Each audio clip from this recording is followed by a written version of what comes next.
Hi ඔන්න අද හොදි කන්න කැමති නැති අයට හින්දලා මාළු එකක් හදාගන්න විදිය තමයි අරගෙන ආවේ. මේක හරිම රසයි, හදාගන්නත් හරිම ලේසි. මුලින්ම අපි කරන්න ඕනි පෑන් එකක් ලිපේ තියලා ඒකට මිරිස් කුඩු තේ හැඳි දෙකක් විතර දාගන්නවා. ඊට පස්සේ ගම්මිරිස් කුඩු තේ හැන්දක්.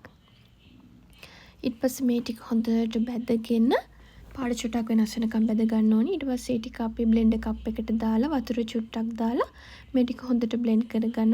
මේකට ගන්න මිරිස් කුඩු, ගම්මිරිස් කුඩු ඔයගොල්ලන්ගේ රස අනුව සහ ගන්න මාළු ප්‍රමාණය අනුව වෙනස් කරගන්න පුළුවන්. ඊපස්සේ මික්ස්චර් එකට කහ ලුණු ඒ වගේම ගොරක දාලා හොඳට මික්ස් කරගන්න ඕනි.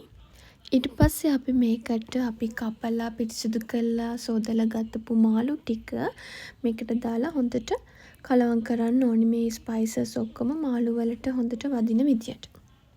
හොඳට කලවම් කරගත්තට පස්සේ අපි මේ ටික මද ගින්නේ තැම්බෙන්න තියෙනවා.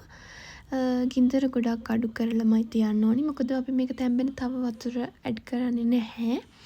ඊට පස්සේ අපි මේකට උඩින් කරපිංච ටිකක්, රම්පි ටිකක් එහෙම දාගෙන අන්තිමට සුදු ලුණු ටිකක් තලාගෙන මේක උඩින් දාගන්නවා. එහෙම සුදු ලුණු දැම්මම රස ගොඩාක් වැඩි වෙනවා. ඔයාලත් මේ විදියට හදලා බලන්නකෝ. ඊට පස්සේ මද ගින්දරේ මේක තැම්බෙනකන් තියන්න තමයි තියෙන්නේ.